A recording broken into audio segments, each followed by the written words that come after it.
వికారాబాద్ జిల్లా పరిగి మండల పరిధిలోని జాఫర్పల్లి మోడల్ స్కూల్లో విద్యార్థులకు మాక్ పోలింగ్ కార్యక్రమం నిర్వహించారు.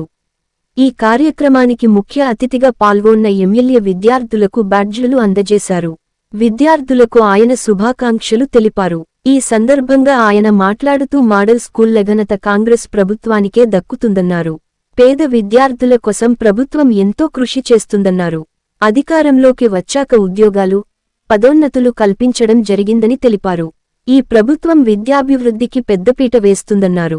ఇందులో భాగంగానే ప్రతి నియోజకవర్గానికి ఒక ఇంటిగ్రేటెడ్ స్కూళ్లను ఏర్పాటు చేస్తుందని తెలిపారు. పరిగిలో కూడా త్వరలో రూ.200 కోట్లతో ఒక ఇంటిగ్రేటెడ్ పాఠశాల వస్తుందన్నారు. ప్రిన్సిపల్ భాగ్యలక్ష్మి అభ్యర్థన మేరకు మోడల్ స్కూల్లో సిడిపి నిధులతో అన్ని వసతులు కల్పించేందుకు చర్యలు తీసుకుంటానన్నారు. Definitely, I'll keep my MLA fund and then develop the school because I am instrumental in establishment of the school. So definitely will develop the school. So I request all the teachers also. I think so many teachers recently they got transferred from different schools.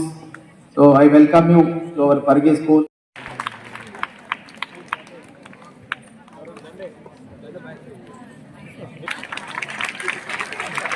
అలాగే సత్కరించవలసిందిగా వేడుకుంటున్నాం.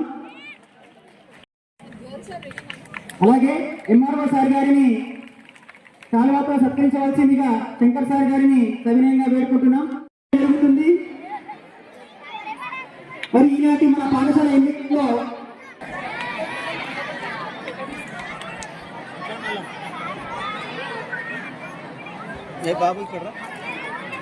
మన గౌరవ శాసనసభ్యులు అభినందనలు తెలియజేస్తూ సంబంధిత health department గా పనిచేసిన విద్యార్థులను, రిటర్నింగ్ ఆఫీసర్స్ గా పనిచేసిన విద్యార్థులను వేదిక దగ్గరికి రావాల్సింది భాగంగా తెలుసుకోవడం జరిగింది. అందులో భాగంగా విద్యార్థులని హెడ్ బాయ్ గాను, హెడ్ గర్ల్ గాను విద్యార్థులంతా కూడా తమ ఓటు హక్కు అందరి తరఫున ప్రత్యేకమైనటువంటి అభినందనలు తెలియజేస్తున్నాం. ఈ కార్యక్రమానికి నిజంగా తన సమయాన్ని వెంబడి ఉండి ప్రతిక్షణం మన కోసం మన పాఠశాలకు విచ్చేసినటువంటి పెద్దలందరికీ కూడా మేము